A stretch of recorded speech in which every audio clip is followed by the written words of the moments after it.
Hello everyone.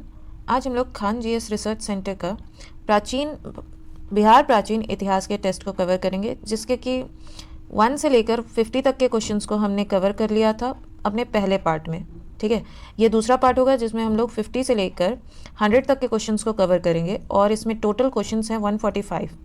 तो ये video 3 part में कंप्लीट हो जाएगा। अगर आपने पहले पार्ट को नहीं देखा है तो देख लीजिए इस वीडियो को ख़त्म होने के बाद, और इस वीडियो को एक लाइक करते हुए वीडियो को स्टार्ट करते हैं। और अगर अभी तक आपने चैनल सब्सक्राइब नहीं किया है तो वो भी कर लीजिए, क्योंकि मैं इस तरह के वीडियोज़ लाती रहती हूँ टाइमली। तो चलिए स्टार्ट करते हैं। क्वेश्चन नंबर 51 कह रहा है, बिहार का कौन सा राज्य आरंभ में बहुत दिनों तक आर्यव्रत के बाहर था तथा अनार्य जाति के लोगों का आवास स्थल था? तो इसका सही आंसर हो जाएगा ऑप्शन सी, मगध। मगध में आर्यों का आगमन उत्तर वैदिक काल में हुआ था। ठीक है, उत्तर वैदिक काल में हुआ था। और अगर देखा जाए कि वैदिक काल का टाइम पीरियड कब से कब तक था, तो वैदिक काल का टाइम पीरियड था 1500 से लेकर 1000 BC तक। ठीक है, और उत्तर वैदिक काल का पीरियड था यूवी, उत्तर वैदिक काल का पीरियड था 1000 से लेकर 600 BC तक। ठीक है, नेक्स्ट क्वेश्चन देखते हैं 52 नंबर। बिहार का कौन सा राज्य उत्तर वैदिक काल का एक महत्वपूर्ण राज्य था? तो यह जो था ऑप्शन डी आपका सही आंसर हो जाएगा, विदेह। विदेह उत्तर वैदिक काल का एक महत्वपूर्ण राज्य था। ठीक है, नेक्स्ट क्वेश्चन देखते हैं 53 नंबर। महाजनपद युग में पावापुरी किसकी राजधानी थी? तो पावापुरी मल्ल गणराज्य की राजधानी थी, जहाँ की भगवान महावीर ने, जैन धर्म के 24वें तीर्थंकर महावीर ने अपने उनकी मृत्यु हुई थी। महावीर की मृत्यु हुई थी, और वो शाक्य गणराज्य के थे। ठीक है, उनका जन्म शाक्य गणराज्य में हुआ था, और जो जन्म हुआ था वो कुंड ग्राम में हुआ था। कुंड ग्राम, ये वैशाली में पड़ता है, बिहार के वैशाली में। ठीक है, नेक्स्ट क्वेश्चन देखते हैं 54 नंबर। जैन धर्म के वास्तविक संस्थापक और 24वें एवं अंतिम तीर्थंकर महावीर का जन्म कहाँ हुआ था? तो अभी मैंने बताया इनका जन्म हुआ था कुंड ग्राम में, और ये जो मल्ल गणराज्य या पावापुरी मल्ल गणराज्य में पड़ता है, यहाँ इनकी मृत्यु हुई थी। यहाँ जन्म हुआ था। 54 का option number C correct answer हो जाएगा। ये जो लिम्बिनी दिया हुआ है, यहाँ सिद्धार्थ का जन्म हुआ था, जिन्हें हम गौतम बुद्ध के नाम से भी जानते हैं। ठीक है, सिद्धार्थ, यहाँ पर इस तरह नहीं होगा, सॉरी मैंने गलत स्पेलिंग लिख दिया है, मैं बुद्ध ही लिख देती हूँ। बुद्ध का जन्म हुआ था यहाँ लुम्बिनी में, और कुशीनारा में बुद्ध की मृत्यु हो गई थी। ठीक है, नेक्स्ट क्वेश्चन देखते हैं 55 नंबर। महावीर के जन्म स्थल कुंड ग्राम बिहार के किस जिले में है? वो भी मैंने अभी अभी बताया कि वैशाली जिले में है महावीर का जन्म स्थल कुंड ग्राम। ठीक है, और वैशाली बिहार में है अपने। नेक्स्ट क्वेश्चन देखते हैं, महावीर स्वामी की माता त्रिशला राजकुमारी थी?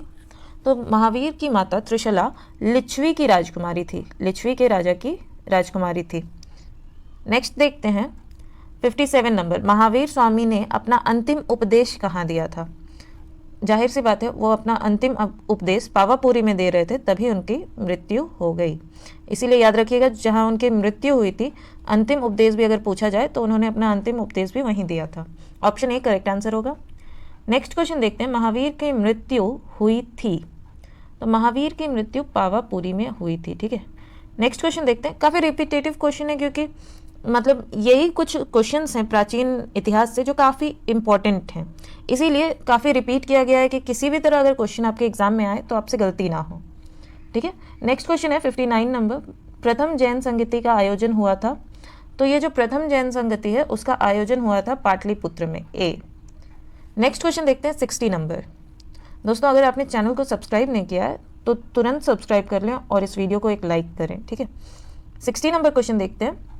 प्रथम जैन संगति का आयोजन किसके शासनकाल में हुआ था? तो यह जो शासनकाल था उस समय चंद्रगुप्त मौर्य का शासनकाल चल रहा था, और चंद्रगुप्त मौर्य ने भी जैन धर्म अपना लिया था। और अशोक, यहाँ पर जो है अशोक ने बौद्ध धर्म को अपनाया था, बौद्ध धर्म को। अजातशत्रु भी बौद्ध धर्म को अपनाया हुआ था। ठीक है, नेक्स्ट क्वेश्चन देखते हैं 61 नंबर। प्रथम जैन संगति की अध्यक्षता किसने की थी? तो इसकी अध्यक्षता की थी स्थूलभद्र ने, स्थूलभद्र। ऑप्शन डी इसका करेक्ट आंसर होगा। नेक्स्ट क्वेश्चन देखते हैं 62 नंबर। प्रथम जैन संगति का आयोजन पाटलिपुत्र में हुआ था जिसमें कार्य हुए थे? तो प्रथम जैन संगति का जो आयोजन हुआ था उसमें जो कार्य हुए थे वह थे, ऑप्शन बी इसका करेक्ट आंसर होगा, जैन धर्म का 2 भागों में विभाजन हुआ था, श्वेतांबर और दिगंबर। ठीक है, याद रखिएगा, प्रथम जैन संगति में सीधे जैन धर्म 2 भागों में विभक्त हो गया था, श्वेतांबर और दिगंबर। नेक्स्ट क्वेश्चन देखते हैं 63 नंबर। बौद्ध धर्म के संस्थापक गौतम बुद्ध गृह त्याग के उपरांत सबसे पहले यानी सर्वप्रथम कहाँ गए थे? तो वो सबसे पहले वैशाली के समीप अलार कलाम के आश्रम गए थे। ठीक है, ऑप्शन बी आपका सही हो जाएगा। और यहाँ जब वो आश्रम से निकले तो उसके बाद वो उरुवेला गए, जिसे आज हम बोध गया के नाम से जानते हैं। और उरुवेला में यानी बोध गया में ज्ञान प्राप्ति के बाद उन्होंने सारनाथ में अपना सबसे पहला उपदेश दिया। ठीक है, नेक्स्ट क्वेश्चन पे चलते हैं 64 नंबर। गौतम बुद्ध को किस स्थान पर कौंडिय और 5 ब्राह्मण मिले? तो वह उनको उरुवेला में मिले, उरुवेला। ऑप्शन ए इसका करेक्ट आंसर हो जाएगा। नेक्स्ट क्वेश्चन है 65 नंबर। गौतम बुद्ध को किस नदी के किनारे ज्ञान प्राप्ति हुई? तो गौतम बुद्ध को निरंजना नदी के किनारे ज्ञान की प्राप्ति हुई थी। लेकिन अगर पूछा जाए महावीर को कि किस नदी के किनारे ज्ञान की प्राप्ति हुई, तो वह नदी थी रिजुपालिका नदी। ठीक है, याद रखिएगा, ये भी इंपॉर्टेंट क्वेश्चन है। नेक्स्ट क्वेश्चन देखते हैं 66 नंबर। राजगृह में आयोजित प्रथम बौद्ध संगति में कौन से कार्य हुए थे? तो जो प्रथम बौद्ध संगति थी उसमें बुद्ध की शिक्षाओं का संकलन सूत एवं विनय पीटक में किया गया था। ठीक है, अगर बौद्ध प्रथम संगति में पूछेगा कि बौद्ध की जो प्रथम संगति हुई थी उसमें क्या हुआ था, तो संकलन हुआ था, यानी बौद्ध की शिक्षाओं को 2 पुस्तकों में संकलित किया गया था।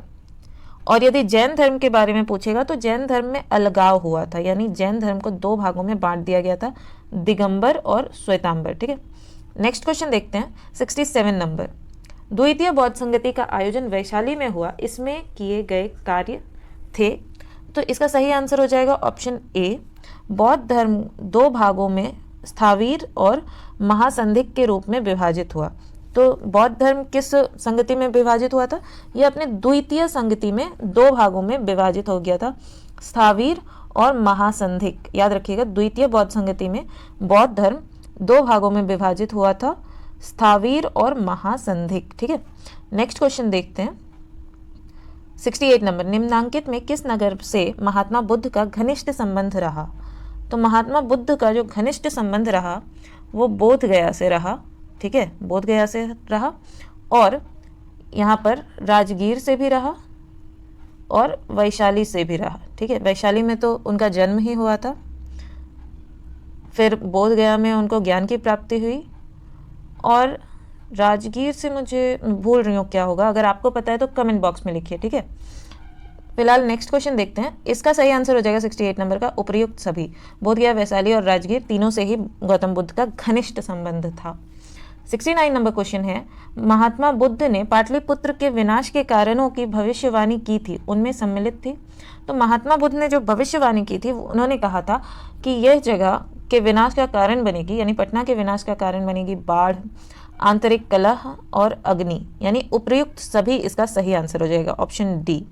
हालांकि अभी तक इनमें से एक भी आया नहीं है। नेक्स्ट क्वेश्चन देखते हैं 70 नंबर।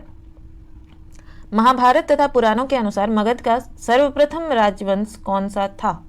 तो अगर हम महाभारत तथा पुराणों की चर्चा करें तो उसमें सबसे पहले वृहद्रथ वंश की चर्चा दी हुई है, जो कि मगध के राजवंश थे। ठीक है, याद रखिएगा, ऑप्शन ए इसका करेक्ट आंसर होगा। नेक्स्ट क्वेश्चन देखते हैं 71 नंबर। मगध जनपद का संस्थापक था? तो मगध जनपद का संस्थापक था आपका, क्वेश्चन नंबर 71 का आंसर होगा ए, वृहद्रथ। जैसा कि पहले के क्वेश्चन में मैंने बताया कि सबसे पहला राजवंश ही था वृहद्रथ का। जरासंध का भी नाम आपने सुना होगा महाभारत में, इसीलिए हम इन्हें ही मगध जनपद का संस्थापक कहते हैं। 71 का ए ऑप्शन करेक्ट होगा। 72 नंबर क्वेश्चन कहता है, मगध साम्राज्य का वास्तविक संस्थापक था? तो यह था मगध साम्राज्य का वास्तविक संस्थापक बिंबिसार। ठीक है, जो कि हर्यक वंश का था, हर्यक वंश का था। ठीक है, नेक्स्ट क्वेश्चन देखते हैं। बिंबिसार एवं अजात शत्रु किस वंश का था? अभी मैंने बताया जस्ट कि यह हर्यक वंश का था। बिंबिसार, अजात शत्रु बिंबिसार का बेटा था। ठीक है, नेक्स्ट क्वेश्चन देखते हैं 74 नंबर, बिंबिसार ने किस राजकुमारी के साथ विवाह किया था? तो बिंबिसार ने तीनों राजकुमारी के साथ विवाह किया था, कोशला देवी, चेलेना, खेमा, तीनों के साथ विवाह किया था। तो इसीलिए इसका सही आंसर हो जाएगा ऑप्शन डी, उपर्युक्त सभी। ठीक है, नेक्स्ट क्वेश्चन देखते हैं। 75 नंबर, बिंबिसार ने ब्रह्मदत्त को पराजित कर कौन सा राज्य जीता था? तो ब्रह्मदत्त को पराजित करके बिंबिसार ने अंग राज्य को जीता था। ऑप्शन ए इसका करेक्ट हो जाएगा आंसर। और ये जो अंग है ये वर्तमान के भागलपुर और मुंगेर के क्षेत्र को कहते हैं। ठीक है, ये भी क्वेश्चन इंपॉर्टेंट है प्राचीन इतिहास से, जो कि प्रीवियस सेट में पूछा गया है, इसलिए मैंने एक बार रिपीट कर दिया ताकि आप भूले नहीं, आपको याद रहे। अगर आपने वो सेट्स नहीं देखे हैं तो आप अभी जाकर देख सकते हैं, मतलब इस वीडियो के खत्म होने के बाद। ओके, 76 नंबर क्वेश्चन है, हर्यक वंश का दूसरा शासक था? तो हर्यक वंश का दूसरा शासक था अजात शत्रु ए। ठीक है, जो कि बिंबिसार का बेटा था। और इसके बाद अजात शत्रु के बाद आया उदयीन। ठीक है, उदयीन के बाद आया नागदशक। नागदशक इस वंश का, हर्यक वंश का अंतिम शासक रहा, क्योंकि नागदशक को शिशुनाग ने हत्या कर दी थी नागदशक की, और उसके बाद इसने शिशुनाग वंश की स्थापना की। ठीक है, जिसका पहला संस्थापक यही था। फिलहाल 76 नंबर का करेक्ट आंसर ऑप्शन ए हो जाएगा, दूसरा शासक अजातशत्रु। 77 नंबर क्वेश्चन है, राजगीर में दुर्ग तथा स्तूप की स्थापना किस मगध शासक ने की थी? तो इसकी स्थापना की थी अजातशत्रु ने। दुर्ग और स्तूप अजातशत्रु ने बनवाए थे, ये बौद्ध धर्म को मानता था। ठीक है, नेक्स्ट क्वेश्चन देखते हैं। वज्जी संघ, 78 नंबर, वज्जी संघ के लिच्छवियों को पराजित करने वाला मगध शासक था? तो यह मगध शासक था अजातशत्रु, जिसने लिच्छवी संघ को पराजित किया था। वज्जी संघ के लिच्छवियों को पराजित किया था। और वज्जी जो है, वज्जी माना जाता है कि विश्व इतिहास में सबसे पहला गणतंत्र संघ था भारत में। नेक्स्ट क्वेश्चन देखते हैं। 79 नंबर, अजातशत्रु के साथ प्रेम संबंध के लिए चर्चित नर्तकी अम्रपाली कहाँ की थी? तो ये जो अम्रपाली थी ये वैशाली की थी, जिसके लिए अजातशत्रु ने वैशाली से युद्ध भी किया था। ठीक है, नेक्स्ट क्वेश्चन देखते हैं। 80 नंबर, अजातशत्रु ने किस राज्य के साथ युद्ध में प्रथम रथ मूसल तथा महाशिलाकंटक नामक हथियार का प्रयोग किया था? तो यह जो किया था अजातशत्रु ने लिच्छवी गणराज्य के विरुद्ध जो युद्ध हुआ था, उसमें महाशिलाकंटक और रथ मूसल नामक हथियारों का प्रयोग किया था।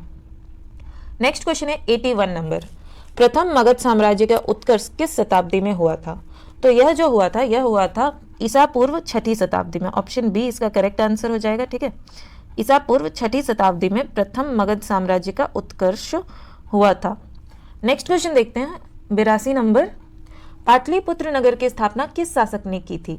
तो पाटलिपुत्र की स्थापना उदयीन ने की थी। उदयीन, ऑप्शन बी इसका करेक्ट आंसर होगा, जो कि हर्यक वंश का तीसरा शासक था। ठीक है, पहले बिंबिसार, दूसरा अजातशत्रु और तीसरा उदयीन, इसी ने पाटलिपुत्र नामक नगर बसाया था। नेक्स्ट क्वेश्चन देखते हैं। हर्यक वंश का अंतिम शासक कौन था? ये भी मैंने अभी बताया है कि हर्यक वंश का अंतिम शासक नागदशक था। नागदशक की हत्या शिशुनाग ने कर दी थी और उसके बाद शिशुनाग वंश की स्थापना की थी। ऑप्शन बी 83 नंबर का सही आंसर होगा। 84 नंबर है, सर्वप्रथम मगध के किस शासक ने गिरिव्रज राजगृह के अतिरिक्त वैशाली को भी अपनी राजधानी बनाए थे? तो इसका सही आंसर हो जाएगा शिशुनाग, ऑप्शन डी। ठीक है, इसी ने मगध पर हर्यक वंश के बाद शिशुनाग वंश ने शासन किया और इसी ने अपनी राजधानी को राजगृह के साथ साथ वैशाली को भी अपनी राजधानी बनाया था। ठीक है, 85 नंबर क्वेश्चन देखते हैं। 85 नंबर क्वेश्चन है, द्वितीय बौद्ध संगति का आयोजन किसके शासनकाल में हुआ था? तो द्वितीय बौद्ध संगति का आयोजन हुआ था आपके कालाशोक के शासनकाल में, जो कि शिशुनाग वंश का शासक था। और पहली बौद्ध संगति का आयोजन मैं यहाँ पर फर्स्ट लिख देती हूँ। फर्स्ट बौद्ध संगति का आयोजन अजातशत्रु के समय में हुआ था। इसके समय में दूसरे का आयोजन हुआ था। और अगर तीसरे की बात करें तो वो आयोजन हुआ था अशोक के समय में, जो कि मौर्य वंश का शासक था। और चौथी बौद्ध संगति कनिष्क के समय में हुई थी, जो कि कुषाण वंश का शासक था। नेक्स्ट क्वेश्चन देखते हैं। द्वितीय बौद्ध संगति का आयोजन कहाँ हुआ था? तो द्वितीय बौद्ध संगति का आयोजन हुआ था, कालाशोक ने करवाया था वैशाली में। ठीक है, ऑप्शन ए इसका करेक्ट आंसर हो जाएगा। और यदि पहले बौद्ध संगति का आयोजन पूछें तो अजातशत्रु की राजधानी क्या थी? अजातशत्रु की राजधानी थी राजगृह। तो पहली बौद्ध संगति का आयोजन राजगृह में हुआ था और कालाशोक की राजधानी वैशाली थी, इसलिए उसने दूसरी बौद्ध संगति का आयोजन वैशाली में कराया था। ठीक है, और तीसरी बौद्ध संगति का आयोजन पाटलिपुत्र में अशोक ने करवाया था। ठीक है, क्योंकि उस समय पाटलिपुत्र राजधानी थी। और चौथी बौद्ध संगति का आयोजन कनिष्क ने कश्मीर में कराया था, क्योंकि कनिष्क की राजधानी कश्मीर थी। ठीक है, याद रखेंगे, बहुत इंपॉर्टेंट क्वेश्चन है प्राचीन इतिहास से। यही कुछ क्वेश्चन है जो घुमा फिरा के बार बार पूछा जाता है। अगर आपने इसे याद कर लिया, कंठस्थ कर लिया, तो प्राचीन इतिहास से तो आपके कोई क्वेश्चन नहीं छूटेंगे। 87 नंबर क्वेश्चन देखते हैं। द्वितीय बौद्ध संगति की अध्यक्षता किसने की थी? तो इसकी अध्यक्षता की थी सबा कामी ने। ठीक है, बौद्ध संगति, द्वितीय बौद्ध संगति की अध्यक्षता सबा कामी ने की थी। ऑप्शन ए इसका करेक्ट आंसर होगा। नेक्स्ट क्वेश्चन है, मगध के किस शासक को कली का अंश या परशुराम अवतार, क्षत्रियों का नाशक, सर्व छत्रांतक, एक मछत्र और एकराट कहा गया? ठीक है, तो यह कहा गया था महापद्मनंद को। महापद्मनंद नंद वंश का शासक था, संस्थापक, मतलब संस्थापक भी नंद वंश का यही था। इसे क्षत्रियों से पता नहीं क्यों ईर्ष्या थी, मतलब ऐसा माना जाता है कि इसे क्षत्रियों से ईर्ष्या थी। यह अपने सेना में सबसे पहले, सबसे आगे की जो लाइन होती है ना, सेना अगर इतनी बड़ी है, इसमें जो सबसे आगे लड़ने में रहते हैं, यहाँ ये क्षत्रियों को रखता था, क्योंकि यहाँ पर लड़ाई के दौरान सबसे पहले इसी की मृत्यु होती है। तो इसीलिए इसे एकराट, सर्व छत्रांतक और परशुराम अवतार या कली का अंश कहा जाता है। सारे नाम को याद रखेंगे, किसी भी नाम को देकर पूछ सकता है कि ये नाम किसके लिए कहा गया है। ऑप्शन बी करेक्ट आंसर हो जाएगा, महापद्मनंद। नेक्स्ट क्वेश्चन देखते हैं, 89 नंबर। दोस्तों, मैंने खान सर के मॉक टेस्ट भी कवर किए हुए हैं। ठीक है, जो बिहार दरोगा और बीपीएससी और सीडीपीओ के लिए उन्होंने बनाया है एक इम्पॉर्टेंट सेट, मीन्स एक नहीं, जो भी सेट्स उन्होंने इम्पॉर्टेंट बनाया है उसके मैंने 4 मॉक टेस्ट ऑलरेडी कवर कर दिए, और आने वाले वीडियोस में नेक्स्ट मॉक टेस्ट भी कवर करूंगी। आपने अगर इसे भी नहीं देखा है तो लिंक डिस्क्रिप्शन बॉक्स में जाइए, अभी नहीं, मतलब इस वीडियो को कंप्लीट कर लीजिए, उसके बाद जाइए और इन सारे वीडियोस को भी देखिए, क्योंकि एग्जामिनेशन काफ़ी नज़दीक है। टाइम पास बहुत भारी पड़ सकती है, लेकिन अगर आपने सारे वीडियोज़ को देख कर तैयारी कर ली तो उम्मीद करती हूँ कि आपका कोई भी क्वेश्चन नहीं छूटेगा। नेक्स्ट क्वेश्चन पे चलते हैं और देखते हैं कि प्रथम बौद्ध संगति का आयोजन किसके शासनकाल में हुआ था? तो ये हो गया ऑप्शन बी इसका करेक्ट। प्रथम बौद्ध संगति का आयोजन कहाँ हुआ था? यह हो गया था राजगृह में। प्रथम बौद्ध संगति की अध्यक्षता किसने की थी? तो यह अध्यक्षता की थी महाकश्यप ने। ठीक है, द्वितीय बौद्ध संगति की अध्यक्षता सबा कामी ने की थी, ये पहले मैंने बता दिया, और प्रथम बौद्ध संगति की अध्यक्षता महाकश्यप ने की है। ठीक है, नेक्स्ट क्वेश्चन देखते हैं, 92 नंबर। मगध साम्राज्य में कलिंग का विलय सर्वप्रथम किया गया था। तो मगध साम्राज्य में जो कलिंग का सर्वप्रथम विलय किया था वो महापद्मनंद ने किया था। आप लोग सोच रहे हैं अशोक, लेकिन ऐसा नहीं है, सबसे पहले महापद्मनंद ने किया था, उसके बाद अशोक ने किया था। ठीक है, तो सही आंसर इसका डी हो जाएगा, ऑप्शन डी करेक्ट आंसर होगा। 93 नंबर देखते हैं, निम्नलिखित में से मगध का कौन सा राजा सिकंदर महान का समकालीन था? तो सिकंदर महान का समकालीन धनानंद था, क्योंकि उस समय ही वो राजा था जिस समय सिकंदर भारत में हमला करने आया था। और चंद्रगुप्त मौर्य, गलती से भी मत मारिएगा, क्योंकि चंद्रगुप्त मौर्य पहले लड़ा घनानंद से, उसके बाद राजा बना जिस समय सिकंदर की मृत्यु भी हो चुकी थी, इसलिए चंद्रगुप्त मौर्य नहीं होगा, धनानंद होगा। ठीक है, याद रखिएगा, ऑप्शन बी 93 नंबर का करेक्ट आंसर है, धनानंद। नेक्स्ट क्वेश्चन देखते हैं, 94 नंबर। चंद्रगुप्त मौर्य ने मगध की सत्ता किसकी सहायता से प्राप्त की थी? ऑप्शन ए चाणक्य, जिन्हें हम विष्णुगुप्त के नाम से भी जानते हैं, विष्णु गुप्त के नाम से भी जानते हैं, कौटिल्य के नाम से भी जानते हैं। ठीक है, और मैकियावली के नाम से भी जानते हैं, मैकियावली के नाम से भी जानते हैं। ठीक है, नेक्स्ट क्वेश्चन देखते हैं, 95 नंबर। यूनानी दूत मेगास्थनीज किसके दरबार में पाटलिपुत्र आया था? तो यह जो आया था मेगास्थनीज, वह चंद्रगुप्त मौर्य के दरबार में आया था, जिसे सेल्यूकस निकेटर ने भेजा था। 96 नंबर क्वेश्चन है, मेगास्थनीज का पाटलिपुत्र आगमन हुआ था? तो यह हुआ था 315 ईसा पूर्व में। ठीक है, ऑप्शन बी करेक्ट आंसर हो जाएगा। 97 है, चंद्रगुप्त मौर्य के दरबार में मेगास्थनीज को भेजने वाला शासक था? तो अभी मैंने बोला सेल्यूकस निकेटर, ऑप्शन बी इसका सही आंसर हो जाएगा। ठीक है, 98 नंबर क्वेश्चन कह रहा है, किस शासक के शासनकाल के समय मगध में 12 वर्षों का भीषण अकाल पड़ा था? तो यह पड़ा था चंद्रगुप्त मौर्य के समय में, ऑप्शन डी इसका करेक्ट आंसर हो जाएगा। और इसी समय चंद्रगुप्त मौर्य राजकाज छोड़कर साउथ में चले गए, और वहाँ श्रवणबेलगोला नामक एक जगह है जहाँ पर इन्होंने अन्न जल त्याग कर अपने प्राण त्याग दिए। ठीक है, नेक्स्ट क्वेश्चन देखते हैं, 99 नंबर, 99 नंबर, नेक्स्ट क्वेश्चन देखते हैं।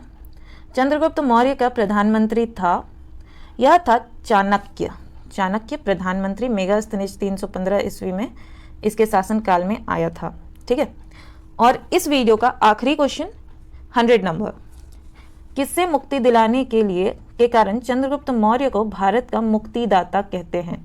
तो यह कहते हैं यूनानियों से मुक्ति दिलाने के लिए। मैंने कहा ना चंद्रगुप्त मौर्य यूनानियों से लड़ा था, ठीक है। ऑप्शन बी इसका करेक्ट आंसर हो जाएगा। नेक्स्ट सेट आज ही आ जाएगा, या नहीं तो मीन्स कल तो डेफिनेटली आ जाएगा यदि आज नहीं आया तो, ठीक है। तो आप इस चैनल को सब्सक्राइब करके बेल आइकन जरूर ऑन कर लें ताकि आपको नोटिफिकेशन तुरंत मिल जाए जब भी वीडियो आए।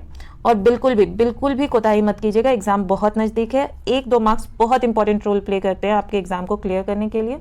तो चैनल को सब्सक्राइब कर लीजिए और प्लीज़ इस वीडियो को एक लाइक दीजिए जिससे कि मेरा मोटिवेशन बरकरार रहे और भी ऐसे इन्फॉर्मेटिव वीडियोस बनाते रहने के लिए, ठीक है। Thank you. तब तक पढ़ते रहिए और अपने एग्जाम के लिए लगे रहिए। Good luck.